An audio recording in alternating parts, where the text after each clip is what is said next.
Welcome back to Dronacharya IAS YouTube channel. I am Dr. Daman Benipal and I'll be presenting you today daily current analysis covering 2nd August 2022. इस video lecture में हम आज के important current affairs discuss करेंगे जो कि हमारी civil services preparation point of view से इम्पॉर्टेंट है. So let's begin with today's video. शुरुआत करते हैं. आज का हमारा पहला टॉपिक इलेक्टोरल बॉन्ड्स से रिलेटेड है. रिसेंटली एसबीआई की एक रिपोर्ट आई है जिसमें इलेक्टोरल बॉन्ड स्कीम के कुछ डाटास को हाईलाइट किया गया है and from there the topic of electoral bond become important. Prelims point of view से भी इलेक्टोरल बॉन्ड्स की रेलेवेंस है. आपको इलेक्टोरल बॉन्ड स्कीम क्या है, कब लॉन्च की गई थी, what is the purpose of this scheme, कुछ बेसिक हाइलाइट्स इस स्कीम के बारे में पता होने चाहिए. And along with this electoral bond is very important from your mains perspective. Mains में specially when we talk about GS paper 2 government policies and interventions, वहाँ पे इलेक्टोरल बॉन्ड्स का टॉपिक काफ़ी इंपॉर्टेंट हो जाता है. So let's begin with our first topic today. सबसे पहले रिपोर्ट जानते हैं. एसबीआई ने एक रिपोर्ट रिलीज़ की है और इस रिपोर्ट में बेसिकली पॉलिटिकल पार्टीज़ ने अभी तक इलेक्टोरल बॉन्ड स्कीम को यूज़ करके कितना टोटल अमाउंट कलेक्ट किया है उसके फिगर्स को यहाँ पे शो किया गया है. नाउ सबसे पहले जो इलेक्टोरल बॉन्ड स्कीम है ये 2018 के अंदर इंट्रोड्यूस की गई थी and since the introduction of the scheme in 2018 the total amount which is collected by political parties has gone up to rupees 10,246 crore. तो 2018 से लेकर अब तक पॉलिटिकल पार्टीज़ ने इलेक्टोरल बॉन्ड स्कीम को यूज़ करते हुए जो वहाँ पे डोनेशंस आए हैं, जो मनी कलेक्ट किया गया है, that is up to 10,246 crore. ये जो रिपोर्ट है यहाँ पे बेसिकली अभी रिसेंटली जुलाई 2022 में इलेक्टोरल बॉन्ड्स की 21st सेल कंडक्ट करवाई गई थी एंड इसी सेल के अंदर जुलाई मंथ में जो सेल हुई है पार्टीज़ ने एडिशनल 389.5 करोड़ रुपीज़ जनरेट किए हैं, अमाउंट कलेक्ट किया है from the electoral bond purchases. तो इसलिए भी ये न्यूज़ पे है क्योंकि जुलाई 2022 को अभी जो हमारा लास्ट मंथ गया है इसमें इलेक्टोरल बॉन्ड्स की 21st सेल थी और लास्ट मंथ में ही इलेक्टोरल बॉन्ड परचेजेस कुछ 389.5 करोड़ के पास थे. तो यहाँ से हमें समझ में आ रहा है कि जो इलेक्टोरल बॉन्ड स्कीम है इसके थ्रू हमारी जो पॉलिटिकल पार्टीज़ हैं वो मनी कलेक्ट करती हैं. हम इसकी कुछ और हाइलाइट्स, कुछ और डिटेल यहाँ से समझेंगे. नाउ सबसे पहले बेसिक्स अगर हम देखें तो इलेक्टोरल बॉन्ड स्कीम 2017 में फाइनेंस बिल के फॉर्म में इंट्रोड्यूस की गई थी and then it got ultimately notified in January 29, 2018. आपने याद रखना है कि इलेक्टोरल बॉन्ड स्कीम 2018 से शुरू हुई है. What is electoral bond? Electoral bond एक ऐसा इंस्ट्रूमेंट है जिसे यूज़ करके कोई भी किसी भी पॉलिटिकल पार्टी को मनी डोनेट कर सकता है. So if somebody wants to donate money to a political party then they have to do it using an instrument which is called as electoral bond. अब क्या है ये इलेक्टोरल बॉन्ड? आप अपनी इकोनॉमी की क्लासेस के अंदर प्रॉमिसरी नोट्स के बारे में पढ़ते हैं. It is just like a promissory note. कोई भी इंडियन सिटीज़न, कोई भी कंपनी जो कि इंडिया में इनकॉर्पोरेटेड है वो इसे बाय कर सकती है और इसकी कोई लिमिट भी नहीं होती. There is no upper limit. Just like a promissory note it can be bought by any Indian citizen or any company which is incorporated in India. तो एक ऐसा इंस्ट्रूमेंट जिसके थ्रू पॉलिटिकल पार्टीज़ को money donate किया जाता है that is called as electoral bond. लेकिन यहाँ पे एक चीज़ इम्पॉर्टेंट है, किसी भी पॉलिटिकल पार्टी को आप इलेक्टोरल बॉन्ड नहीं दे सकते. Only those political parties which are registered under section 29A of Representation of Peoples Act 1951.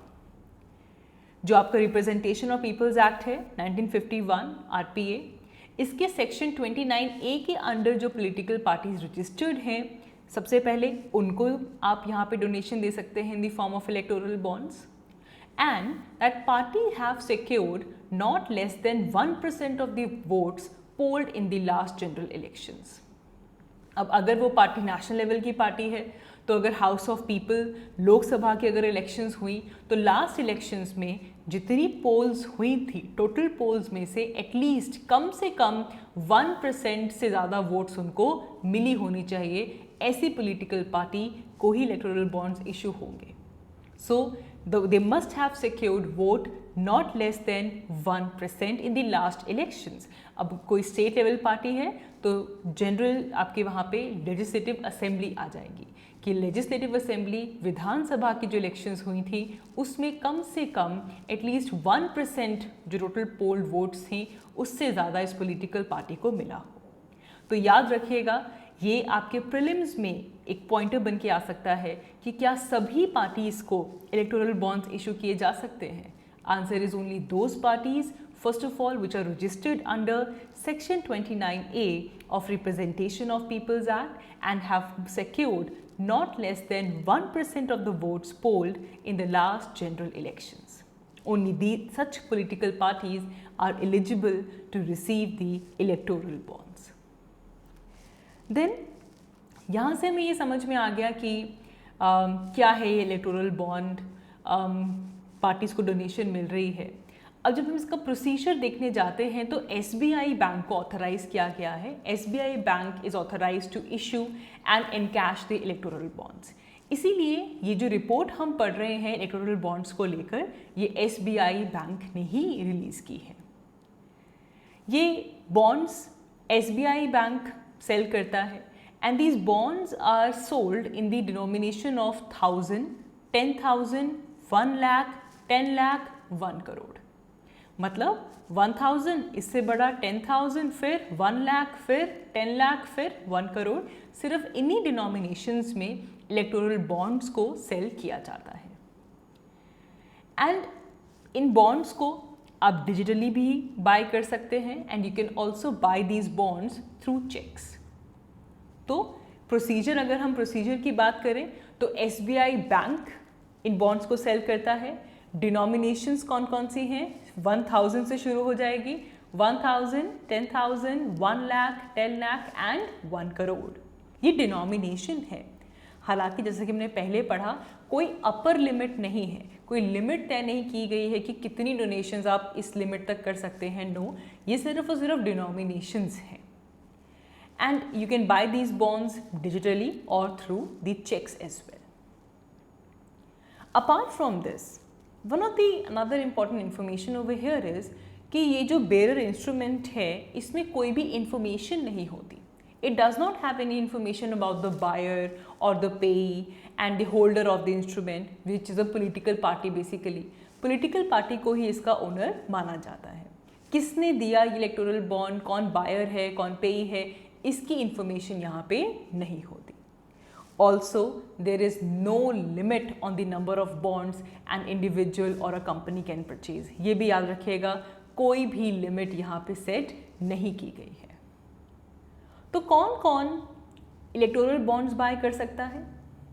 Any individual और group of individuals, NGOs, religious or other trust which are permitted to donate via electoral bonds, and they don't have to disclose their details.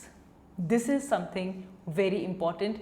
ये जो miscellaneous जो nature आता है यहाँ पे, कोई information यहाँ पे नहीं है, कोई limit नहीं है, कोई details यहाँ पे disclose नहीं होती हैं। Apart from this, there is the provision of electoral trust. Electoral trust क्या है? Basically ये सेक्शन 25 कंपनी या फिर नॉन प्रॉफिट कंपनी है जो कि इंडिया में क्रिएट की जाएगी for receipt of these voluntary contributions. कोई भी पर्सन किसी भी पॉलिटिकल पार्टी को जब ये कॉन्ट्रीब्यूशन दे रहा है तो इसे ऑर्डरली रिसीट करने के लिए सेक्शन 25 के अंडर ये कंपनी सेटअप की जाती है, क्रिएट की जाती है, so that this can be distributed to the respective political parties.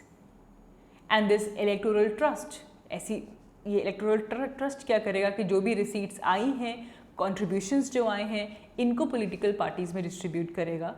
कौन सी political parties? Only those which are registered under section 29A of representation of people's act. So the whole purpose of electoral trust, अगर हम इसको simplify करें, what is the purpose of electoral trust? The purpose of this trust is to collect donations on behalf of the political party and then finally route it to the concerned political party. Electoral trust सिर्फ उससे donations collect करेगा and then it will route it to the concerned political party जिनके लिए ये donation आई है। तो electoral trust भी यहाँ पे important हो जाता है। Apart from this, you should also know about the taxability of the electoral norms. याद रखें, जो donation आप electoral bonds के फॉर्म में किसी पार्टी को देते हैं वो उतना अमाउंट टैक्स से डिडक्ट हो जाता है। सो डोनेशंस आर डिडक्टेबल। तो जो डोनर है उसका जितना अमाउंट के ऊपर टैक्स ड्यू था उसमें से अगर वो डोनेशन देते हैं तो उतनी डोनेशन टैक्स से डिड्यूस हो जाती है, डिडक्ट हो जाती है। एंड जो रिसिपिएंट है, जो कि एक पॉलिटिकल पार्टी है, जिनको वो इनकम मिल रही है, they get tax exemption on this. तो जितनी आपके पास जो आपके पास डोनेशन आई है उसके ऊपर टैक्स एग्जेम्पशन है, जो डोनर है उनको टैक्स डिडक्शन मिलती है। So this is the provision of taxability. तो अभी तक जो हमने देखा उसे अगर हम सम अप करें, what is an electoral bond? It is a financial instrument. By using this you can make anonymous donation to a political party. It is just like a promissory note. Who can purchase these bonds? Any citizen of India, any body which is incorporated in India can purchase these bonds. Denominations पता है, 1000, 10,000, 1 lakh, 10 lakh, 1 crore. कहाँ से खरीदेंगे? This can be purchased from the selected branches of SBI, right? And ये हमारे पास system चल रहा है when it comes to the funding of the political parties. अब आता है हमारा main question, what are the benefits of using this electoral bond scheme? Electoral bonds को यूज़ करके benefits क्या होंगे? Now सबसे पहले कहा जा रहा है कि इससे पॉलिटिकल पार्टीज एक ट्रांसपेरेंट मैनर में ऑपरेट कर पाएंगी, specially with respect to election commission. Election commission, कोई भी रेगुलेटरी अथॉरिटी या फिर even general public at large, इन सब के सामने एक पॉलिटिकल पार्टी कैसे ऑपरेट कर रही है उसको लेकर, उस ऑपरेशन को लेकर एक ट्रांसपेरेंसी यहाँ पे आ जाएगी, क्योंकि इलेक्टोरल बॉन्ड्स आ रहे हैं, इलेक्टोरल बॉन्ड्स के थ्रू पार्टी को फंड्स मिल रहे हैं। Apart from this, because these donations are done through electoral bond, it will only be credited in the party's bank account. जो पार्टी का बैंक अकाउंट है, जो कि इलेक्शन कमीशन ऑफ इंडिया के साथ डिस्क्लोज किया गया है, सिर्फ उसी बैंक अकाउंट के अंदर ये डोनेशंस क्रेडिट होती हैं। And every political party is obliged to explain that how this entire sum of money has been received and how जो भी रिसीव हुआ था, हमें पता है इलेक्टोरल बॉन्ड्स के थ्रू आया, and then how it is expended during the elections. तो इससे हमारे पास अकाउंटेबिलिटी भी आ पाएगी, क्योंकि सिस्टम ट्रांसपेरेंट है तो हमें पता चल रहा है कि पैसे आ कहाँ से रहे हैं, डोनेशन हुई कैसे है। एंड अलॉन्ग विद दिस, क्योंकि ये डोनेशन आपके उस बैंक अकाउंट में आएगी जो कि इलेक्शन कमीशन के साथ डिस्क्लोज्ड है, so you can also see कि जो मनी है ये कैसे इसका एक्सपेंडिचर हुआ है, तो इससे अकाउंटेबिलिटी भी इंक्रीज होगी of the political parties. And also, if we see more than half the total income of the national parties and the regional parties, it is analyzed by the ADR for the financial year 2018 and 19, और देखा गया कि half से ज़्यादा income electoral bond donation से आ रही है। तो इलेक्टोरल बॉन्ड्स बेसिकली पार्टीज की इनकम बन चुके हैं। एंड इस परचेज से, अब देखो, क्योंकि एक पर्टिकुलर नोटिफाइड बैंक है जहाँ से आप ये परचेज कर सकते हैं, इलेक्टोरल बॉन्ड्स ले सकते हैं, एंड दैट टू आप ये इलेक्टोरल बॉन्ड्स ईदर चेक की फॉर्म में लेंगे या फिर डिजिटल पेमेंट्स की फॉर्म में लेंगे। तो यहाँ पे जो कैश का यूज़ है उसे डिस्करेज किया गया है. The electoral bond scheme does not encourage the use of cash. And lastly, the individual, the group of individual or an NGO or a religious or other trust, those who are permitted to donate using the electoral bond, they are doing this without disclosing their detail. तो जो identity है donor की, जो भी donate कर रहा है, that is being preserved. So these are some of the important benefits of the electoral bond scheme.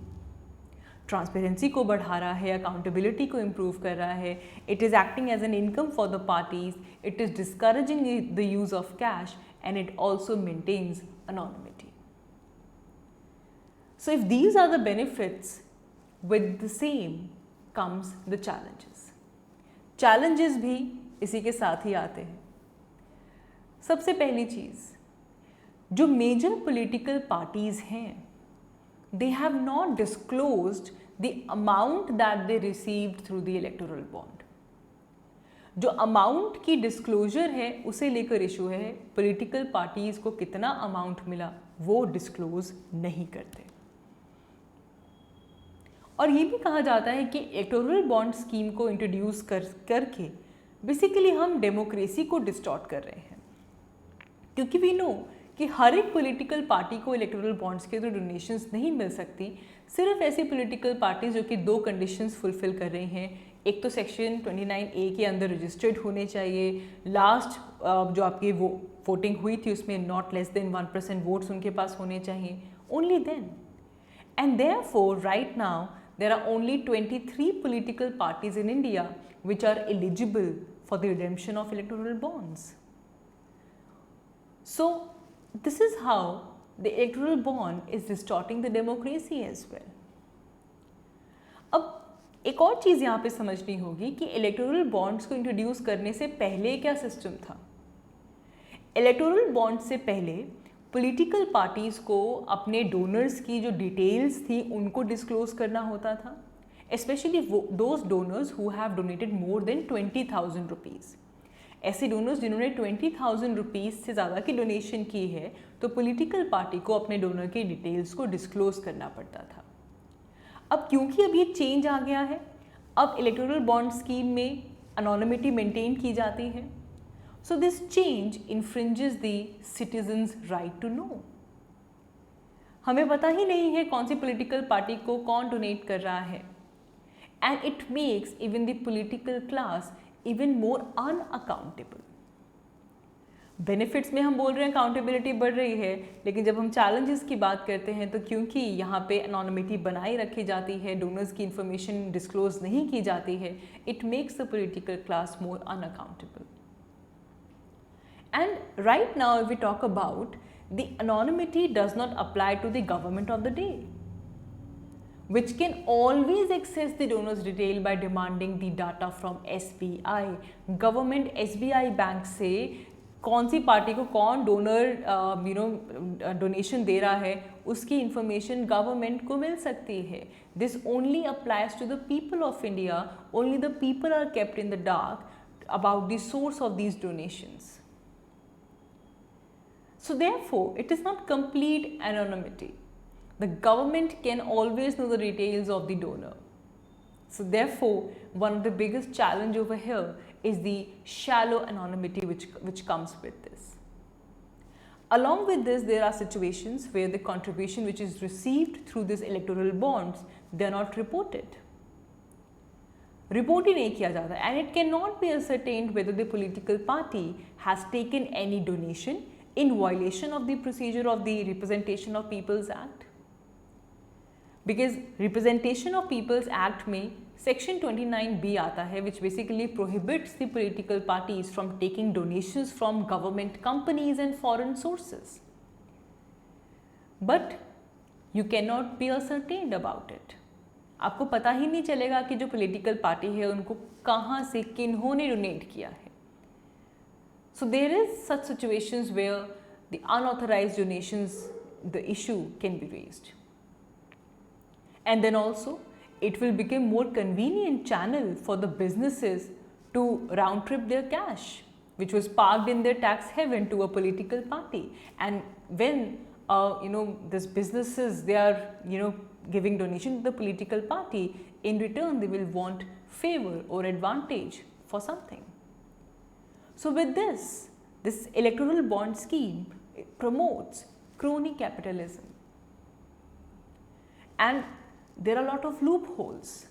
जो corporate entities हैं, they may enjoy the benefit of the transparency, as they might have to disclose the amount which is donated to the registrar of the company. But जो electoral bond है, it eliminates the 7.5 cap on the company donations. तो इसका मतलब even when the loss making company, they can make unlimited donation. तो इसमें भी loophole है. So these are some of the challenges which are associated with the electoral bond. See, when we talk about in the case of the continuance of the scheme, the principle of anonymity of the bond donor, it is basically enshrined in the electoral bond scheme. बड़ा principal जो यहाँ से निकल के आ रहा है और बड़ी दिक्कत जिससे हो रही है वो anonymity से ही है. So if this scheme has to be continued, and this principle of this anonymity must be done away. All the political parties which receive donations through the electoral bond, they should declare in their contribution report the total amount of such donations received in a given financial year, along with this, with the detailed particulars of the donor as against each bond, किस donor ने कितना amount donate किया, and the amount of each such bond and the full particulars of the credit should be received against each bond. तो जो basic principle of anonymity है electoral bond scheme में, this is the bone of contention, and in future we need to done away with this. Government should reconsider and modify certain provisions of this scheme so that we can actually achieve full disclosure and full transparency. At the same time, the bonds should ensure that the funds which are being collected by a political party are accounted for clean money from an appropriate channel without the obligation of give and take. जो crony capitalism है उससे भी हम promote नहीं कर सकते. So this was something about your electoral bonds scheme. Very important from your prelims as well as from your mains point of view. Moving ahead, our next news article is related to science and technology. It is related to space. GS paper 3 point of view से important है. It is about space debris. Space debris का issue news में है क्योंकि recently कुछ debris, China के rocket की कुछ debris पैसिफिक ओशन और इंडियन ओशन में फॉल हुई हैं. It was China's Long March 5B rocket. इस Long March 5B rocket के कुछ last stage के जो debris हैं, they have fallen into the Pacific and Indian Ocean. And again from that, the issue of space debris became very important. बच्चे space point of view से, GS paper 3 point of view से space debris का जो topic है, ये mains perspective से काफ़ी ज़्यादा important है. Now, सबसे पहले जान लेते हैं इस रॉकेट के बारे में, जो डेब्रीज फॉल हुई हैं इसकी डिटेल्स देख लेते हैं. हमारे पास it was basically a 22 ton core stage of rocket, and this 22 ton core stage of this rocket it hurtled back uncontrollably to the surface of the earth. अब यहाँ पे इशू ये आता है हमारे पास, जनरली जो कोर होती है, जो रॉकेट की फर्स्ट स्टेज होती है, it is made up of heavy pieces and therefore they usually does not reach the orbit after the lift off. एक बार जो हमारा रॉकेट है उसकी फर्स्ट स्टेज में जो कोर में हेवी पीसेस को यूज़ किया जाता है, तो जब एक बार लिफ्ट ऑफ हो जाता है, सो जो फर्स्ट स्टेज जो हमारे पास होती है वो उसके एलिमेंट्स फॉल बैक करना शुरू कर देते हैं. And they fall back precisely, they fall back very safely along the near trajectory only. जिस trajectory से launch किया था उसी से ये almost fall कर जाते हैं. And mostly nations, their rockets, they separate the launcher from the payload before leaving the atmosphere, ताकि ऑलमोस्ट सेम प्रोजेक्टाइल को फॉलो करते हुए, सेम ट्रेजेक्ट्री को फॉलो करते हुए जो ब्रोकन पार्ट्स हैं वो नीचे जाकर गिर जाएं। और फिर एक एक्स्ट्रा इंजन आता है हमारे पास जो कि पे लोड को एक फाइनल बूस्ट देता है। अब चाइना के केस में क्या हुआ है कि चाइना का ये जो 5B सीरीज़ का जो रॉकेट था, it does not use the second engine and it pushes right into the orbit. Report ने ये कहा है कि इसमें सेकेंड इंजन को यूज नहीं किया गया and it was pushed right into the orbit. So that is why अब देखने के लिए मिला है कि 22 टन की जो कोर स्टेज है रॉकेट की, वो वापस आके अर्थ की सरफेस पे गिरी है। पैसिफिक ओशन और इंडियन ओशन में ये दोबारा आकर फॉल डाउन हुआ है। अब before we proceed ahead, space debris becomes important. Mostly space debris, they are made up of the human generated objects. इसमें जो स्पेस क्राफ्ट्स हम लॉन्च करते हैं उसके पीसेस होते हैं। They are tiny flakes of paint जो कि स्पेस क्राफ्ट से निकल जाते हैं। It has the part of rocket, satellite that are not working any more, explosion objects जो कि ऑर्बिट में, हमारे अर्थ के अराउंड ऑर्बिट में, स्पेस में बहुत ही हाई स्पीड से मूव करते हैं। ये जो स्पेस जंक है, it moves very fast, it moves very very very fast and it can reach to the speed of 18,000 miles per second, which is almost 7 times faster than a bullet. It could land as one piece, but there are many, probably most of them are scattered and they can move up to the area of hundreds of miles. तो space में, हमारे ही orbit में human generated objects, हमारे ही mission से जो generate हुए हैं, they contribute to the space debris. Now when we talk about space debris, there is one point that I really want to discuss with you. It is Kessler's syndrome.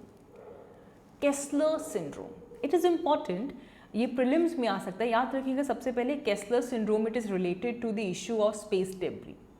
This idea was proposed by a NASA scientist Donald Kessler in 1978।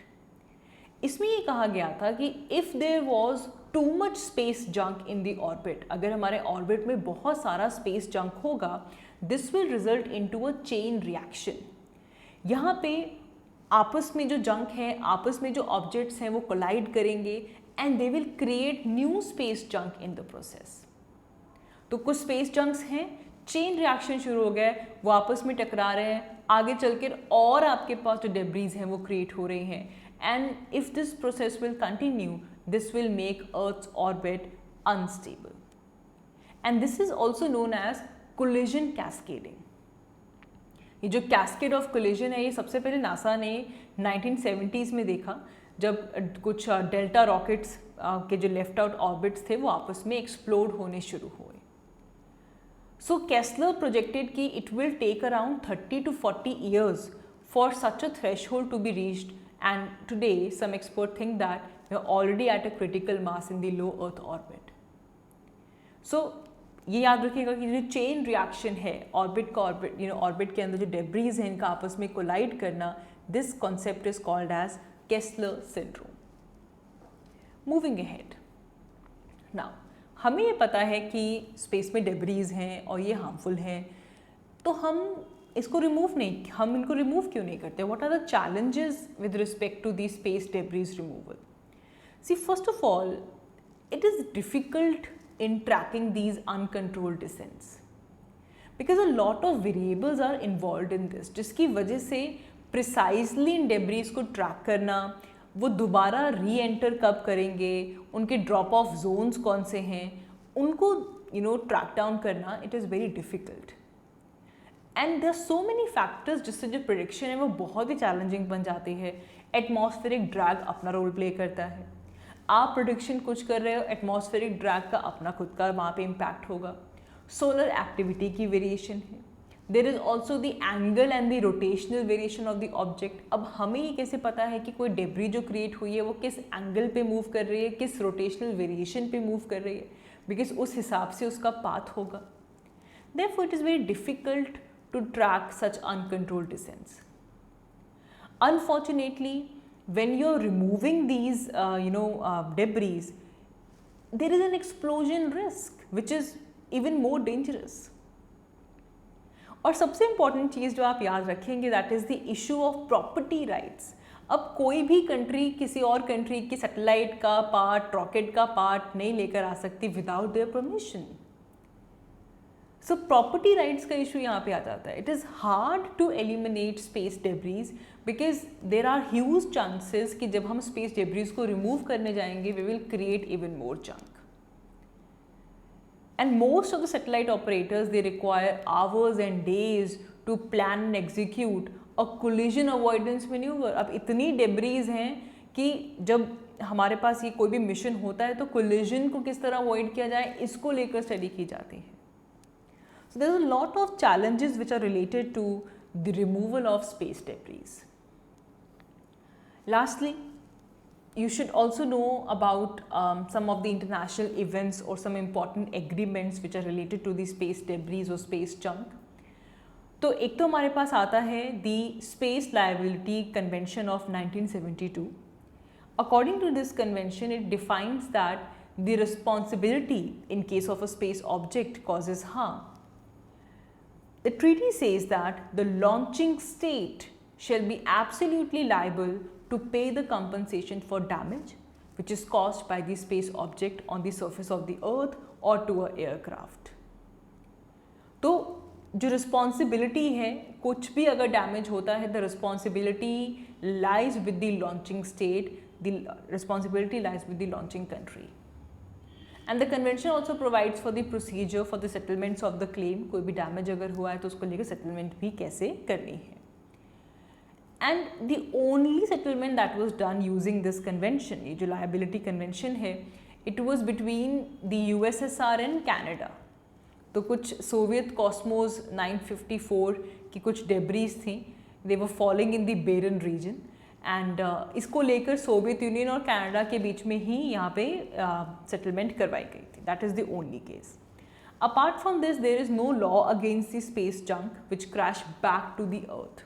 जो space liability convention है, इसमें अगर हमारे पास अर्थ की surface पे कोई damage हुआ, aircraft से टकराया, कोई लायबल डैमेज अगर होता है, then it is eligible for that. But there is no law against this space junk crashing back to the surface of the earth.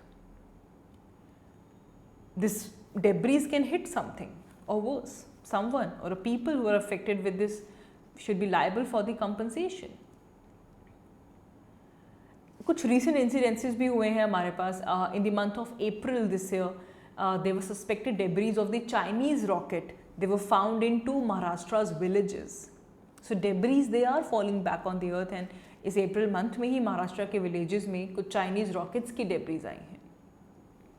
So what has to be done? See, जितने भी space faring nations हैं, they need to minimize the risk to people and property on the earth in terms of this re-entry of the space object, and there should be maximum transparency regarding their operations.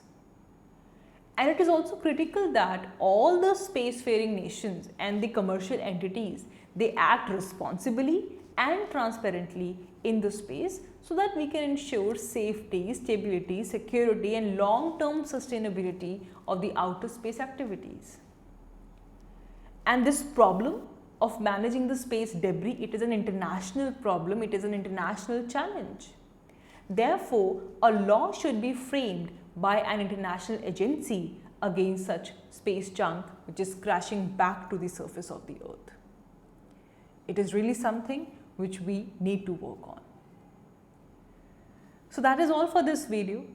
आज की इस video के लिए इतना ही. Thank you so much for watching. अगर आपको ये video अच्छी लगी, please do like. I'll see you all in my next one.